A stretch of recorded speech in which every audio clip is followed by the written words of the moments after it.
Hello friends, स्वागत है आप सबको हमारे इस यूट्यूब चैनल मनपरी क्लासेस में। आज हम लोग है सो क्लास 9 का मैथ चैप्टर नंबर 1 और उसमें है सो एक्सरसाइज 1.2 को है सो डील करने जा रहे हैं। पिछली वीडियो में हमने आप लोगों को बताया था कि इरेशनल नंबर क्या होता है, अपरिमेय संख्या क्या होता है, रियल नंबर यानी कि वास्तविक संख्या क्या होता है, उसके बारे में हम लोगों ने चर्चा किया था। और फिर ऐसो √2 को भी ऐसो हम लोगों ने ऐसो संख्या रेखा पर दर्शाया था और √3 को भी संख्या रेखा पर दर्शाया था। वो हमारी बेसिक इन्फॉर्मेशन थी। आज हम लोग ऐसो एक्सरसाइज 1.2 ऐसो स्टार्ट करने जा रहे हैं, ठीक है। जिसका फर्स्ट क्वेश्चन हमारा बोर्ड पर लिखा हुआ है, आइए हम लोग इसको देखते हैं, ठीक है। पहला क्वेश्चन बोलता है नीचे दिए गए कथन सत्य है या असत्य, कारण के साथ अपना उत्तर लिखो, ठीक है। जो नीचे जो हमारा क्वेश्चन 1 का 1 है, ये एक हमारा स्टेटमेंट है और ये स्टेटमेंट हमारा ट्रू है या फॉल्स है, इसको रीजन के साथ हम लोग का आंसर लिखना है, एक्सप्लेन करना है, ठीक है। तो 1 का 1 नंबर बोलता है प्रत्येक अपरिमेय संख्या एक वास्तविक संख्या होती है। प्रत्येक अपरिमेय संख्या एक वास्तविक संख्या होती है। तो सबसे पहले हम लोग ऐसा अपरिमेय संख्या को जानते हैं, उसके बाद फिर ऐसा वास्तविक संख्या को जानते हैं, है ना।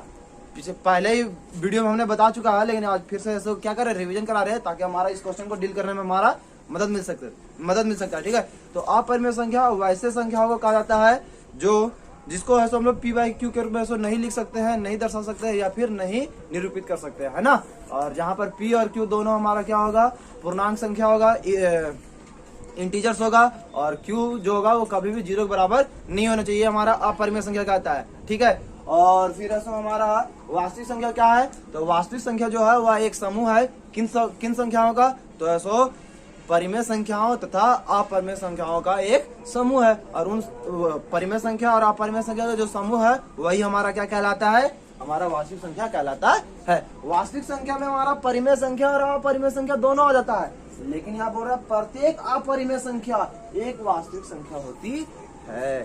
तो क्या सही है कि नहीं।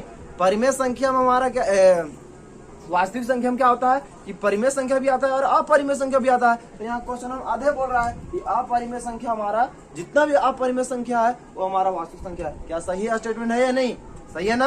हाँ सही है, तो लिखते हैं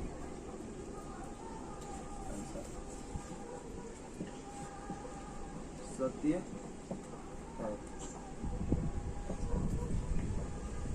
क्योंकि परिमेय तथा अपरिमेय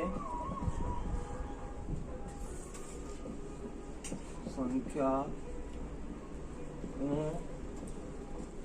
का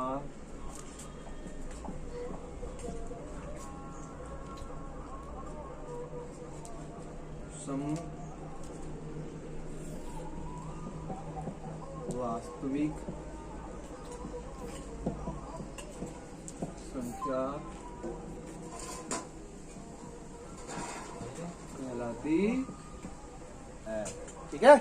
इसका एग्जाम्पल नहीं होगा, हम लोग ऐसा एग्जाम्पल दे सकते थे, लेकिन हमारा डेफिनेशन से ही क्लियर हो रहा है कि परिमेय संख्या और अपरिमेय संख्या का समूह हमारा वास्तविक संख्या कहलाता है। तो इस प्रकार से हमारा जितना भी परिमेय संख्या होगा, जितना भी अपरिमेय संख्या होगा वो भी, और जितना भी परिमेय संख्या होगा वो भी, दोनों हमारा क्या होगा, वास्तविक संख्या होगा। लेकिन अगर यही क्वेश्चन जस्ट उल्टा है हमारा क्वेश्चन नंबर 3 में, देखते हैं उसको, पहले 2 देख लेते हैं।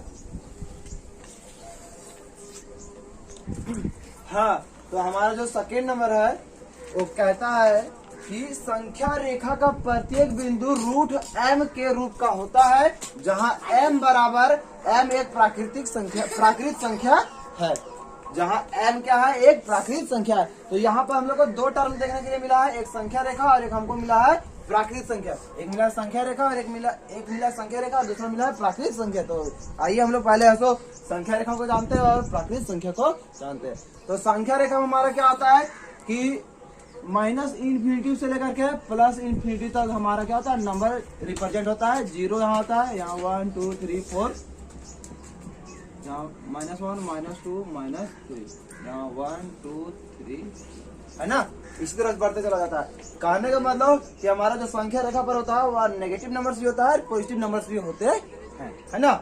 और हमारा प्राकृत संख्या है, प्राकृत संख्या को हम लोगों ने चैप्टर के शुरू में ही देखा था कि प्राकृत संख्या वैसे संख्या को कहा जाता है जो 1 से स्टार्ट होकर के हमारा अनंत तक जाता है। मतलब कि 1 से लेकर के इन्फिनिटी तक का बीच का जितना भी नंबर होता है सारा हमारा क्या कहलाता है, नेचुरल नंबर कहलाता है।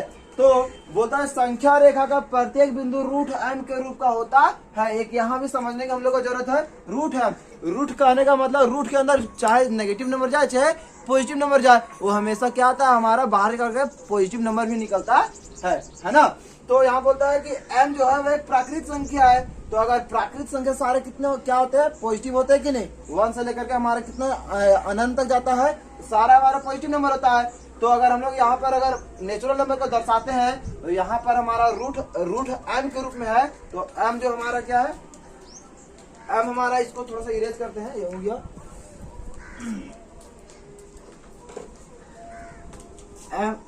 m जो है m बराबर हमारा क्या है, नेचुरल नंबर है ना।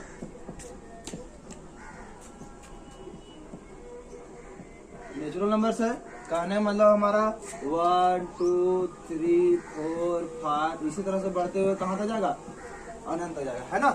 ये सारा नंबर है। तो अगर रूट के अंदर हम लोग कुछ भी डालते हैं, 1 2 3 4 5 डालते हैं, तो हमारा ऐसो नेचुरल नंबर आ भी सकता है या नहीं भी आ सकता है m के स्थान पर, ठीक है। इतना हम लोग नहीं जानते हैं, बस इतना ही जानते हैं कि अगर रूट के अंदर अगर कोई भी चीज, कोई भी नंबर अगर नेचुरल नंबर डालते हैं तो हमारा सिर्फ और सिर्फ पॉजिटिव नंबर को दर्शाता है, नेगेटिव नंबर कभी भी यहाँ से निकल करके नहीं आएगा। ये संख्या रेखा पर हमारा पॉजिटिव नंबर भी होता है और नेगेटिव नंबर होता है। तो यहीं से हमारा ये कथन क्या हो गया, गलत हो गया। संख्या रेखा का प्रत्येक बिंदु रूट m के जैसा होता है। यहीं पर आधा में ही हमारा, आधा क्वेश्चन में हमारा क्या हो रहा है कि रूल को ऐसा अनसेटिस्फाई कर रहा है कि संख्या रेखा का प्रत्येक जो नंबर होगा वह रूट m के जैसा होगा, है ना।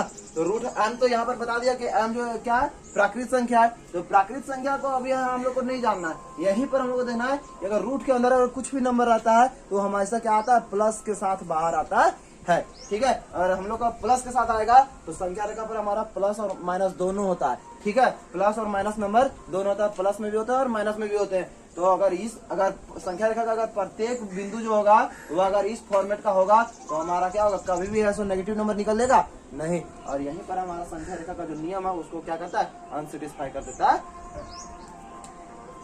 ठीक है। तो लिखते हैं,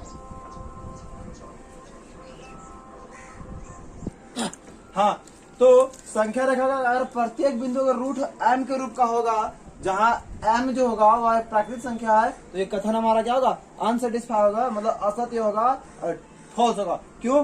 क्योंकि ऐसा संख्या रेखा पर धनात्मक व ऋणात्मक दोनों संख्याएं होती है, दोनों तरह की संख्या होती है, पॉजिटिव नंबर भी होती है, नेगेटिव नंबर भी होती है।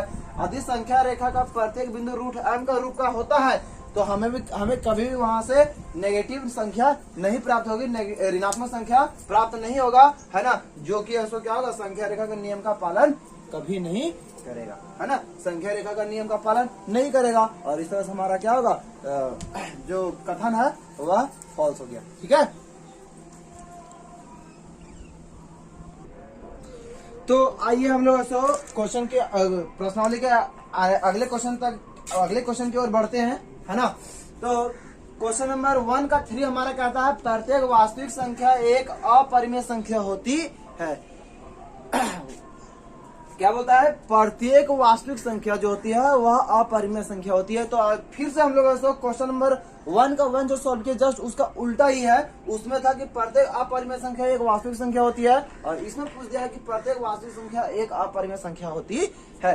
तो हम लोग वास्तविक संख्या को फिर से जान लेते हैं। वास्तविक संख्या जो होता है वह रेशनल नंबर और इरेशनल नंबर, कहने मतलब हमारा परिमेय संख्या और अपरिमेय संख्या दोनों संख्याओं का समूह को ऐसो समूह ही हमारे क्या कहलाती है, वास्तविक संख्या कहलाती है। और अपरिमेय संख्या क्या कहलाती है, तो अपरिमेय संख्या वैसे संख्याओं को कहा जाता है जिसको हम लोग p बाय क्यू के रूप में नहीं दर्शा सकते हैं, जहां पर हमारा p और q दोनों हमारा क्या होगा, पूर्णांक होगा और q जो होगा वह कभी भी 0 के बराबर नहीं होगा, ठीक है। तो वास्तविक संख्या में हमारा क्या आता है कि परिमेय संख्या और अपरिमेय संख्या दोनों आता है, ठीक है।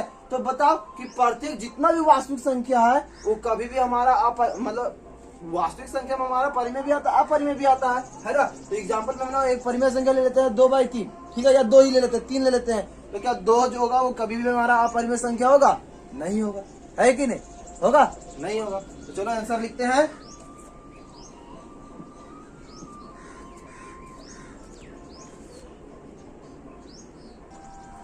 हाँ, तो प्रत्येक वास्तविक संख्या एक अपरिमेय संख्या होती है। इसका आंसर है क्या होगा?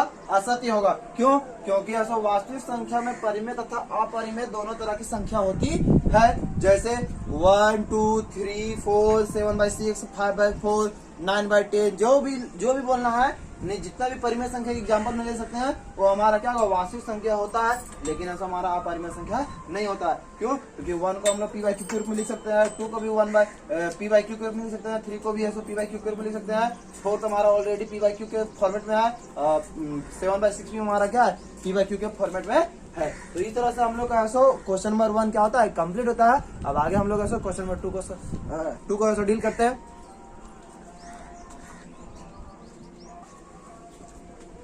दूसरा नंबर क्वेश्चन बोलता है, क्या सभी धनात्मक पूर्णांकों के वर्गमूल अपरिमेय होते हैं? यदि नहीं तो एक ऐसी संख्या वर्गमूल का उदाहरण दीजिए जो एक परिमेय संख्या है। ठीक है, बोलता है सभी धनात्मक पूर्णांक। तो पहले पूर्णांक को जान लेते हैं। -इन्फिनिटी से लेकर के +इन्फिनिटी तक के बीच का जितना भी नंबर होता है सारा हमारा क्या कहलाता है? पूर्णांक कहलाता है। तो यहाँ पर लिख दिया है धनात्मक पूर्णांक। धनात्मक पूर्णांक कहने मतलब वैसे नंबर जो सिर्फ पॉजिटिव वाले, प्लस वाले हैं, है ना। जैसे 0 से लेकर के पूरा कहाँ तक? हमारा पॉजिटिव अनंत तक, है ना। तो ये सारा नंबर हमारा धनात्मक पूर्णांक कहलाता है। तो इसका वर्गमूल जो होता है, वर्गमूल निकालेंगे वो अपरिमेय होगा। तो क्या ये कथन सत्य है या असत्य? बोलता यदि नहीं होता, अगर ये कथन अगर गलत है, नहीं होता ऐसा, तो एक ऐसा संख्या का उदाहरण देना है, वर्गमूल ऐसा वर्गमूल संख्या का उदाहरण देना है जो हमारा परिमेय होता है। ठीक है, तो लिख देते हैं जितना भी हमारा धनात्मक पूर्णांकों का वर्गमूल निकालते हैं तो अपरिमेय नहीं आता है। ठीक है,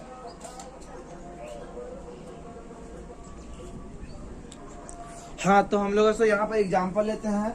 सबसे पहले धनात्मक पूर्णांक, है ना, धनात्मक हमारा कौन कौन हो जाता है?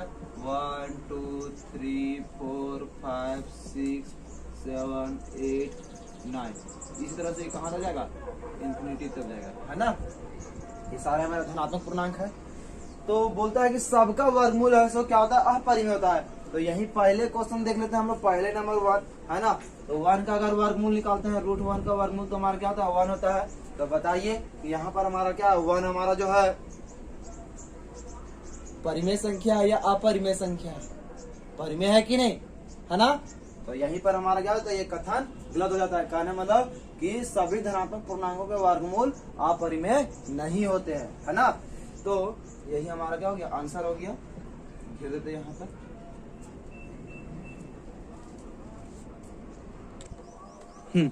तो लिखे हैं यहाँ पर, नहीं सभी धनात्मक पूर्णांकों के वर्गमूल अपरिमेय नहीं होते हैं। जैसे में एक धनात्मक पूर्णांक है, संख्या 1 यहाँ लिखना चाहिए था, मिटा करके थोड़ा सा डिस्टेंस बनाते हैं। जैसे संख्या 1 धनात्मक पूर्णांक है तथा इसका वर्गमूल एक परिमेय संख्या है। ठीक है, इस तरह से हमारा क्वेश्चन नंबर 2 है खत्म होता है। और क्वेश्चन नंबर 3 में हमारा बोलता है कि संख्या रेखा पर √5 को दर्शाइए। ठीक है, तो आइए हम लोग एक्सरसाइज 1.2 का अगला क्वेश्चन नंबर 3 है, उसको हम लोग सॉल्व करते हैं। क्वेश्चन नंबर 3 बोलता है संख्या रेखा पर √5 को दर्शाइए, निरूपित कीजिए, या फिर ऐसा क्या बोल सकते हैं? हाँ भाई, निरूपित करते हैं या फिर दर्शाते हैं। तो उसके लिए हमने एक जुगाड़ बनाया है, 90 डिग्री की जरूरत पड़ेगा। ठीक है, तो हमारे पास व्हाइट बोर्ड का हमारे पास प्रकाश नहीं है, तो हमने ऐसा स्केल को ही चिपका करके क्या किया? 90 डिग्री को क्रिएट किया हूँ। ठीक है, तो कल हम लोगों ने √2 को दर्शाने के लिए क्या ड्रॉ किया था? एक ABCD एक स्क्वायर को बनाया था कि नहीं। तो आज हम लोग ऐसा क्या करेंगे? एक राइट एंगल ट्रायंगल को ऐसा निर्माण करेंगे। और कल क्यों किए थे स्क्वायर का निर्माण, वो पता चल गया था, क्योंकि हमको √2 का वैल्यू प्राप्त करना था। अब यहाँ पर भी हम लोग ऐसा वही फंडा अपनाएंगे। हम लोग को √5 का ऐसा आवश्यकता है, इसलिए हम लोग क्या करेंगे? यहाँ पर यूनिट तैयार करते हैं। ठीक है, तो यहाँ पर ऐसा एक बनाते हैं फिगर, राइट एंगल ट्रायंगल। ये कुछ हमारा राइट एंगल ट्रायंगल हो गया है, ये थोड़ा बड़ा होगा, यहाँ से ये ऐसे। ठीक है, ये हमारा A हो जाएगा, ये हमारा B हो जाएगा, ये हमारा C हो जाएगा। ठीक है, तो ये हमारा जो अबर लेंगे ए बी बराबर जो होगा वो हमारा बेस जो होगा वो कितना यूनिट का होगा, 2 यूनिट का होगा। क्यों होगा, 2 यूनिट का। और ये हमारा बीसी जो होगा वो हमारा 1 यूनिट का होगा। ठीक है, क्यों होगा, क्योंकि ऐसा देखते हैं यहाँ पर हम लोग पाइथागोरस थ्योरम का अप्लाई करके, है ना, पाइथागोरस प्रमेय से क्या होता है, कर्ण बराबर रूट अंडर आधार का स्क्वायर प्लस लंब का स्क्वायर, है ना।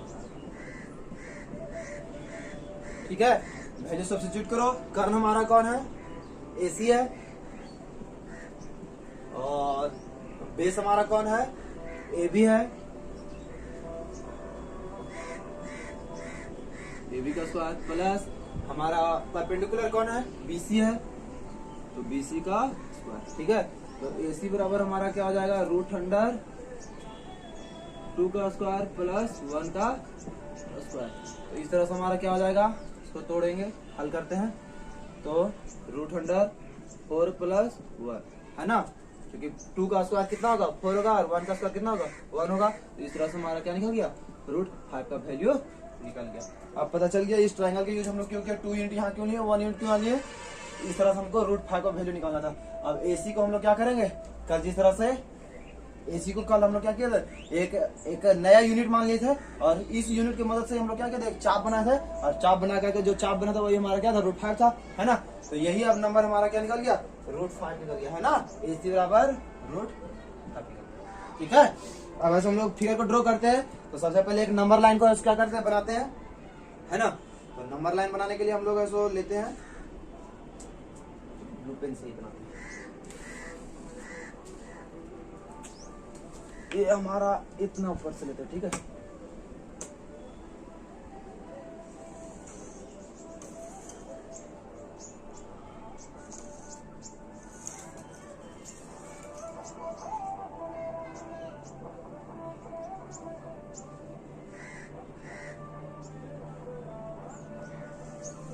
ये हो गया।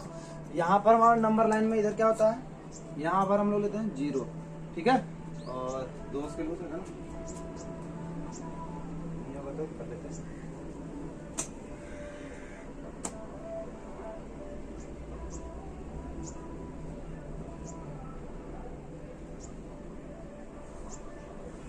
यहाँ पर कल हम, यहाँ हमारा बोर्ड बड़ा है, और हम लोग हम क्या करते हैं, पूरा 30 सेंटीमीटर को हम लोग हम क्या करते हैं, 1 यूनिट मान लेते हैं।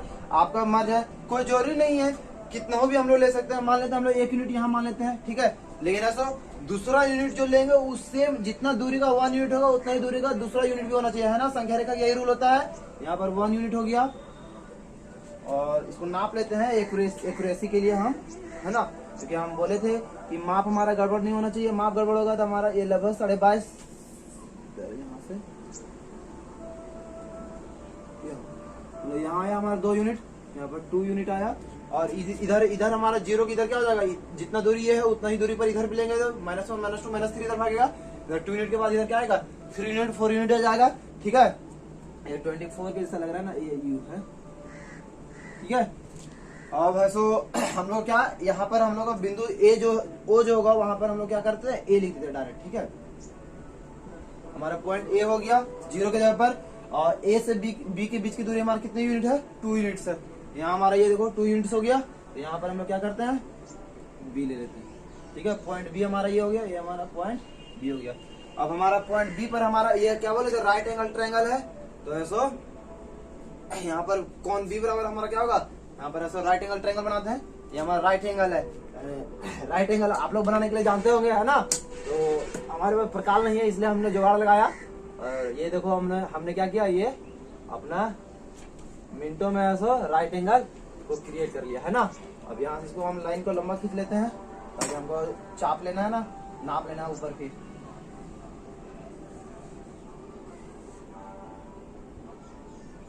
अब देखो यहाँ पर ये हमारा क्या हो गया, 90 डिग्री बन गया। अब क्या बोलता है कि ऊपर हमको BC बराबर 1 यूनिट लेना था, तो 1 यूनिट ये हुआ, ये 1 यूनिट ये हुआ, और इधर भी हमको कितना लेना है, 1 यूनिट लेना है। ये टोटल हमारा ए से लेकर बी के बीच की जो दूरी है वो हमारा 2 यूनिट है, लेकिन हमको ऊपर में हमको सिर्फ 1 यूनिट लेना है। तो जितना ये होगा हमारा यानी ए से लेकर के 1 यूनिट के बीच का दूरी जितना होगा, ठीक है, उतना ही हमको इधर भी लेना है। तो हमने नापा था अपना, फिर से नाप लेता हूँ कितना आता है मेरा, 23.5 आ रहा था, हम 23.5 ले लेते हैं, ठीक है। आप लोग को जितना आएगा मतलब प्रकार से बैठाइएगा ना, तो प्रकार से एकदम एक्यूरेट आएगा। ये हमारा आ गया, ठीक है, मतलब 1 यूनिट यहाँ आ गया। प्रकार से ऐसा अपने मन से प्रकार को फैलाना है, एक चाप काटना है, फिर यहाँ रखना है, फिर उतना ही दूरी पर चाप करते जाएगा, मतलब प्रकार को ऐसा फैलाना नहीं, एक बार शुरू में जितना फैलाना है वही हमारा 1 यूनिट हो जाएगा, फिर काटना है, फिर काटना है, फिर ऊपर काटना है, ठीक है। तो ये हमारा हो गया 1 यूनिट, ये हो गया हमारा 2 यूनिट, और ये हमारा क्या कितना हो गया, 1 यूनिट हो गया, है ना। और ये हमारा कौन सा जाएगा, सी पॉइंट जाएगा। अब फिर क्या करना है, एसी को मिला देना है। क्या करना है, एसी को मिला देना था। अब हम देखते हैं, एसी को मिला देते हैं। एसी को मिला दिया। अब एसी को मिलाने के बाद इसी को क्या करना है, चाप बना लेना है। इसी को क्या करना है, चाप बना लेना है, ठीक है। तो चाप बनाने के बाद इसको नापेंगे, तो देखो यहाँ पर ये हमारा नीब रखाएगा, पेंसिल हमारा यहाँ रखाएगा। अब प्रकार को फैलाएंगे तो उसका जो पॉइंट होता है वो यहाँ आएगा, यहाँ से इसको नापेंगे, इसको फैलाएंगे इस दूरी को, और यहाँ से एकदम ऐसे करते हुए क्या आ जाएगा, हमारा एक चाप जाएगा, है ना। क्या जाएगा, चाप जाएगा, है ना। ये चाप जो जाएगा, ये यही हमारा जो चाप होगा वो क्या हो जाएगा, पॉइंट। इसको हम लोग क्या कर लेते हैं, आर ले लेते हैं, और यही हमारा रूट, ठीक है। डिस्टेंस को एसी को सो क्या करना है, एक डिस्टेंस मान लेना, और एसी पर यहाँ पर नोक जो होगा, हमारा जो प्रकार होता है वह कुछ इस प्रकार से होता है कि फैलाने के बाद इस प्रकार से। तो मान लेते हैं ये हमारा क्या एंड पॉइंट है, तो यहाँ रखाएगा, और ये वाला हमारा पेंसिल है, तो पेंसिल फैल करके यहाँ जाएगा, और इसको जब यहाँ से घुमाएंगे इधर से ऐसे, तो ये ऐसे ऐसे क्या करेगा, चाप कटेगा, है ना।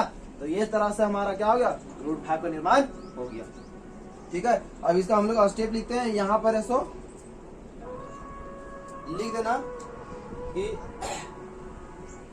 माना ए बी सी एक समकोण त्रिभुज है, ठीक है, जो नीचे दर्शाया।